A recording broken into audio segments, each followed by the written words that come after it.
যার বিয়ে সে তার নিজের মেহেন্দি তিনি অন্য কাউকে বসে মেহেন্দি করে দিচ্ছে। হ্যাঁ, একদমই ঠিক। সেদিনের পটচিত্রটা এক্স্যাক্টলি সেটাই ছিল। আমি আমার জীবনে প্রথমবার এরকম কোনো ব্রাইডকে দেখলাম যে তার নিজের বিয়ের মেহেন্দি হাতে নিয়ে অন্য কাউকে বসে মেহেন্দি করে দিচ্ছে। যেখানে ওর নিজের হাতেরই মেহেন্দি প্রপারলি শুকিয়ে ওঠেনি, সেক্ষেত্রে ও আবার বসে অন্য কাউকে মেহেন্দি করে দিচ্ছে। হ্যাঁ, এই মুহূর্তটা সত্যি একটু অবাক করার মতনই। তাই আমি এই সুন্দর মুহূর্তটাকে ক্যাপচার না করে থাকতে পারলাম না।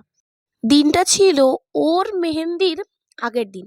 হ্যাঁ, মেহেন্দির দিন শ্বেতা বলেছিল যে আমি কিন্তু সবাইকে বসে মেহেন্দি লাগিয়ে দেবো, তাই আমি তার আগের দিনকে মেহেন্দি লাগিয়ে নিয়েছি। আর এক্স্যাক্টলি ও কিন্তু তার আগের দিন নিজে মেহেন্দি করেও আমাদের সবাইকে বসে মেহেন্দি লাগিয়ে দিচ্ছে। ঘটনাটা বেশ বিস্ময়কর। আর ঠিক তার পরের দিন ছিল ওর আইবুড়ো ভাত। সকালে আমি যথারীতি যেতে পারিনি, কারণ আমাদের স্কুলে সেদিন ছিল অ্যানুয়াল স্পোর্টস। সকাল ৮টা থেকে দুপুর ২টো পর্যন্ত পুরো এক যুদ্ধ শেষ করে অবশেষে খাবার খেয়ে বাড়ি ফিরেছিলাম।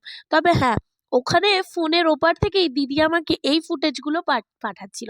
তবে আমার খুব রাগ হচ্ছিল যে ও যেতে পেরেছে, আমি যেতে পারিনি। যাই হোক, তবে তোমাদের সাথে নিশ্চয়ই শেয়ার করব এই দিনেরই রাত্রের মানে মেহেন্দি আর সঙ্গীতের ভিডিওগুলো। টিল দেন সবাই খুব ভালো থেকো, এবং ভিডিওটা ভালো লাগলে please like, share and comment. Tata.